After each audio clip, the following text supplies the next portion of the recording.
चलते हो बिना आपे,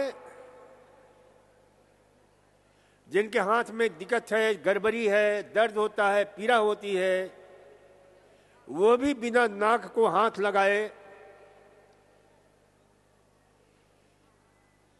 बिना हाथ लगाए आप विजुलाइजेशन के साथ कर सकते हो।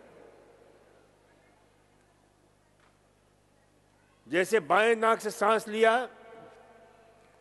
दाहिने से निकाला, विजुलाइज करो।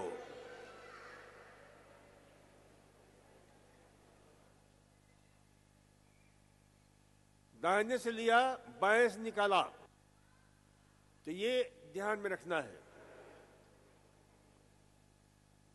आज के बहुत ही चलते सोते बैठते हुए एक प्रयोग कर सकते हो, डीप ब्रीदिंग प्राणायाम। क्योंकि पहले सामान्य स्थिति में प्राणायाम करते हैं तो उसमें रुकते नहीं हैं, तो कुछ क्षण रुकने का भी प्रयास करो। मैंने बताया था कि भाई कछुए की सांस गति 3 से 5 प्रति मिनट हो जाती है और वो सैकड़ों सैकड़ों साल तक जिंदा रहता है। अभी भी 250-200 साल के कछुए मॉरिशस में टहलते हुए मिल जाते हैं।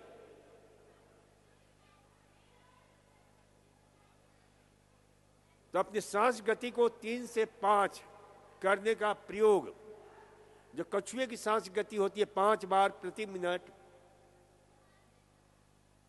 तो उस प्रयोग को हम बताएंगे। ध्यान से सुने। जब भी सांस लें, लेटकर भी कर सकते हैं, चलते हुए कर सकते हैं।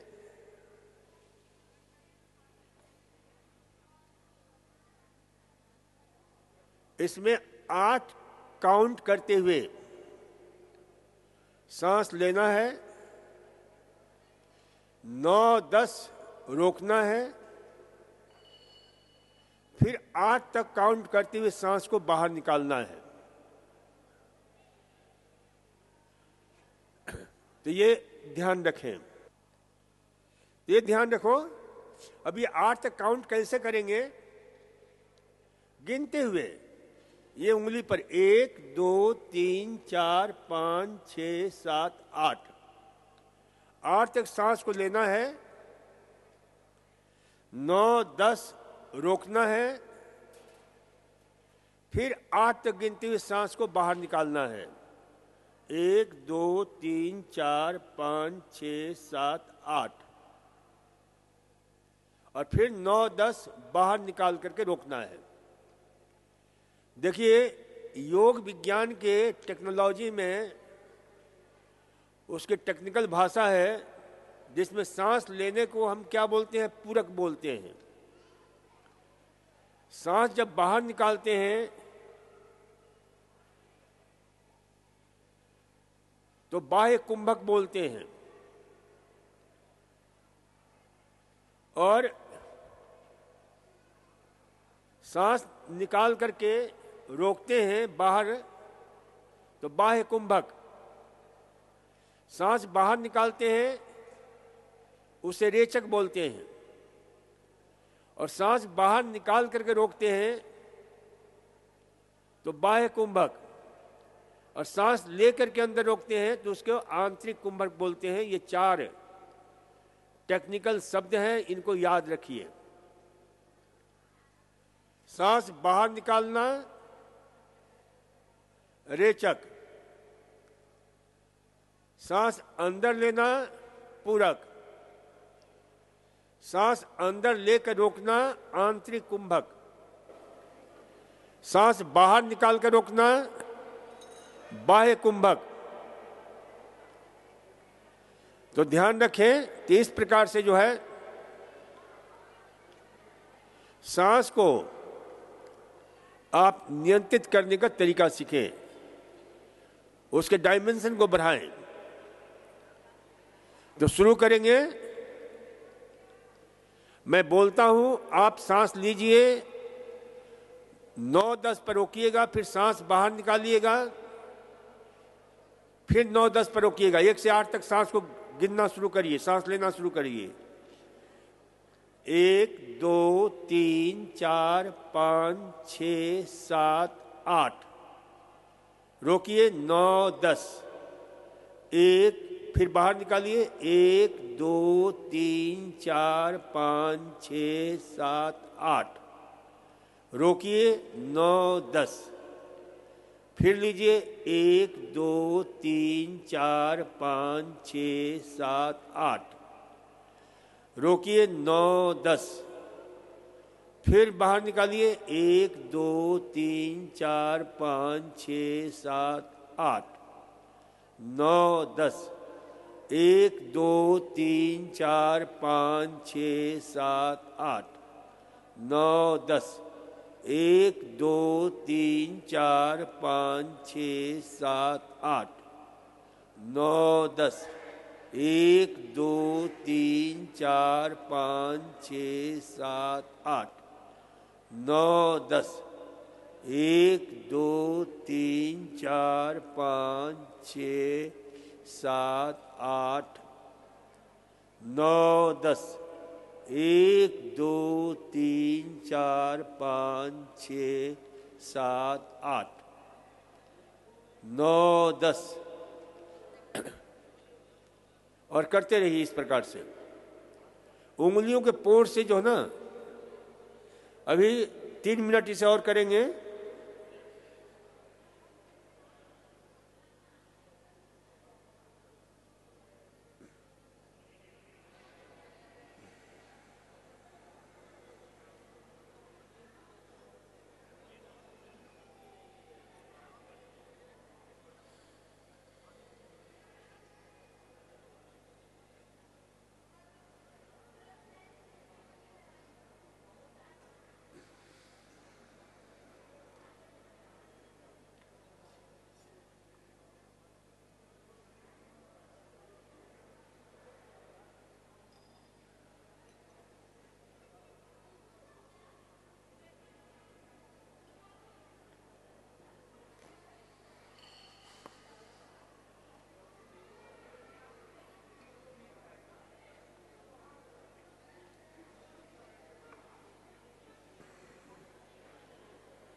तो ये जो है deep breathing exercise, deep breathing प्राणायाम।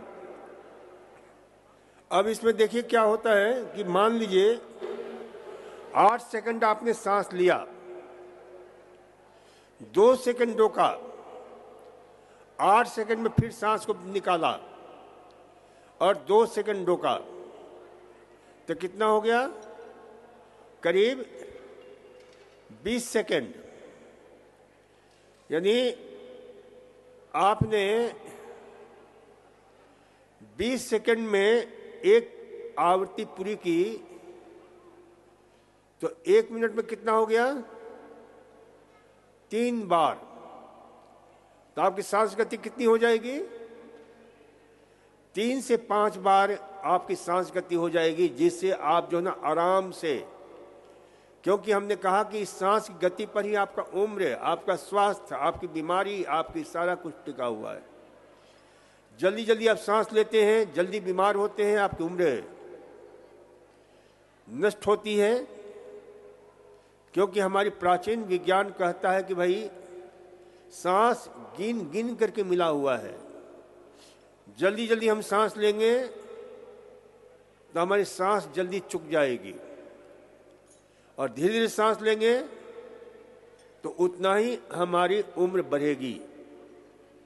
और ये मात्र हमारी प्राचीन संस्कृति की मान्यता ही नहीं है, बल्कि ये विज्ञान है। वैज्ञानिक खोजों से ज्ञात हुआ है कि यदि हम सांस गति को कम कर देते हैं तो हमारा BMR, बेसल मेटाबॉलिक रेट, नियंत्रित होता है, नियोजित होता है। हमारे हृदय की धड़कन भी नियंत्रित होने लग जाता है। हमारे शरीर के जो रस रसायन हैं वे भी जो है अच्छी तरह से नियंत्रित होते हैं, नियोजित होते हैं। ये कुछ प्रयोग हुए हैं जिसमें कोलेस्ट्रॉल है, यूरिया है, यूरिक एसिड है। आपके दिमाग की केमिस्ट्री जो है बहुत ही शानदार ढंग से, जो न्यूरोकेमिकल्स हैं, न्यूरो ट्रांसमीटर्स हैं, उनका बहुत ही शानदार ढंग से जो है सिक्रेशंस होता है, जो आपके जीवन को एक नई दिशा देते हैं। जीवन में आनंद, उल्लास, उत्साह जो है भर जाता है। तो ये आपके जो है प्राणायाम, दीर्घ श्वसन प्राणायाम, और ये हमने कहा कि इसका अभ्यास सो कर सकते हैं, लेट कर सकते हैं, चलते हुए कर सकते हैं, जब चाहे इसका लाभ उठा सकते हैं। और इसमें ज्यादा कुछ करने की आवश्यकता भी नहीं है। तो ये जो है ध्यान रखें। तो ये उम्र को बढ़ाने वाला प्रयोग है। जो लोग चाहते हैं कि हमारी उम्र लंबी हो तो उनके लिए बहुत ही सर्वोत्तम प्रयोग है। इसका जिक्र हमने अपनी पुस्तकों में किया है। अब ध्यान रखें,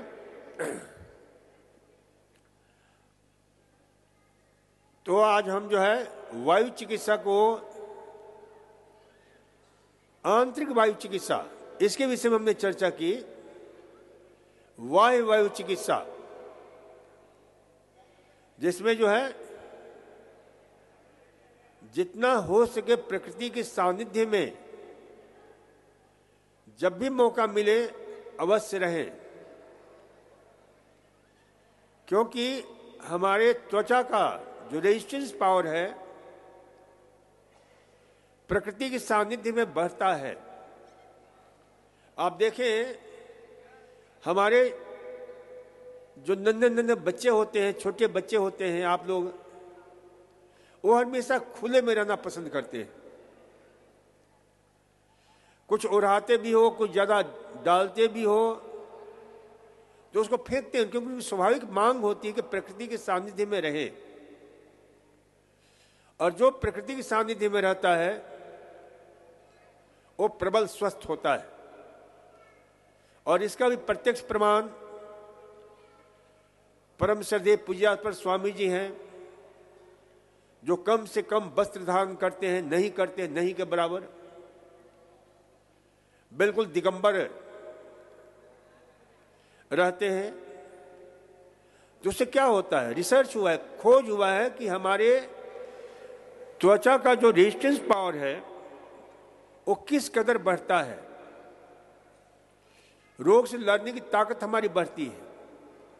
हमारे अंदर एक नेचुरल इम्यूनाइजेशन हो जाता है, ऑटो इम्यूनाइजेशन, जिससे हर प्रकार के वायरस, रोगाणु, कीटाणु से लोहा लेने की हमारी क्षमता बढ़ जाती है। तो ये वायु चिकित्सा का एक्सटर्नल प्रयोग है। और इसका प्रमाण हमारे देखते हैं कि वनवासी लोग होते हैं, नंग धरंग रहते हैं, कम वस्त्र पहनते हैं, प्रकृति के सानिध्य में होते हैं, उनको इतना ज्यादा कोई पोषक आहार भी नहीं मिलता है, फिर भी वो बड़े, उनका स्वस्थ हो, उनका स्वास्थ्य बहुत ही शानदार होता है। तो ये जो है वायु चिकित्सा का, वायु प्रयोग का परिणाम है, एरियोथेरेपी। तो इसलिए जो है वायु चिकित्सा का प्रयोग जो है लाभ उठाइए। वायु चिकित्सा से एक और लाभ मिलता है कि हमारे शरीर में प्रसुप्त जो सोई हुई शक्ति है, सोए हुए आरबीसी हैं, डब्ल्यूबीसी हैं, वो सजग हो जाते हैं, एक्टिवेट हो जाते हैं। तो इस दृष्टि से भी जो ना वायु चिकित्सा का बहुत बड़ा लाभ मिलता है। तो वायु चिकित्सा का जो है बाह्य प्रयोग, जब भी मौका मिले, सूर्योदय होता है उस समय जहां तक हो सके सूर्य में किरणों में कम से कम वस्त्र पहन करके आप जो है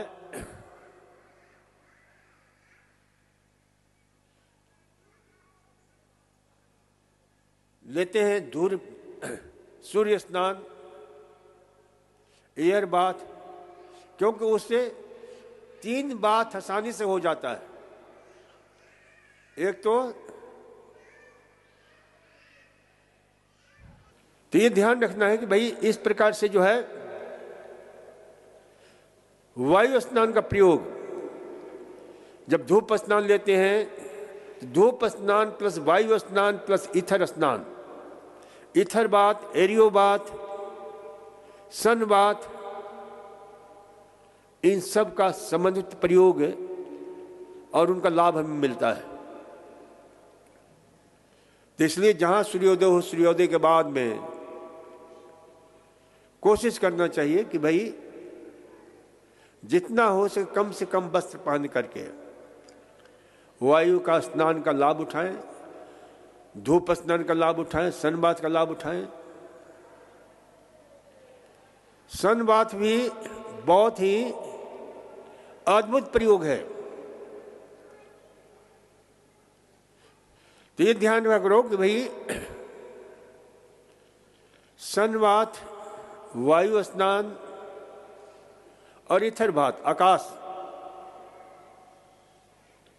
का प्रयोग जो है, और इन सभी चिकित्सा पद्धतियों का आंतरिक प्रयोग होता है, बाह्य प्रयोग होता है।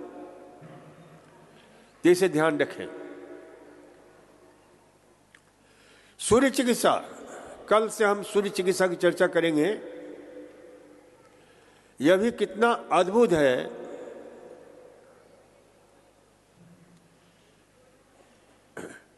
कि ये बहुत सारी बीमारियों से हमें रक्षा करता है।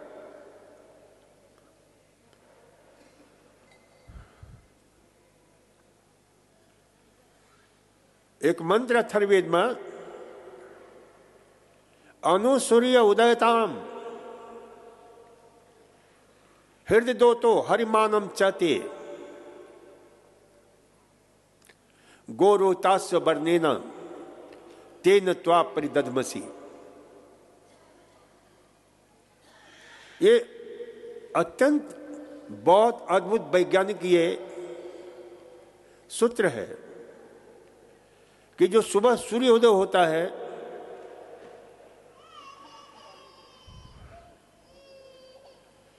उस सूर्योदय का लाभ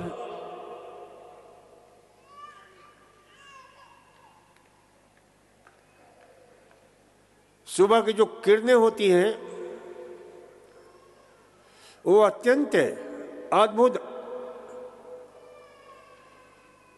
उपयोगी होती हैं। चलिए आज का कार्यक्रम यहीं समाप्त करते हैं।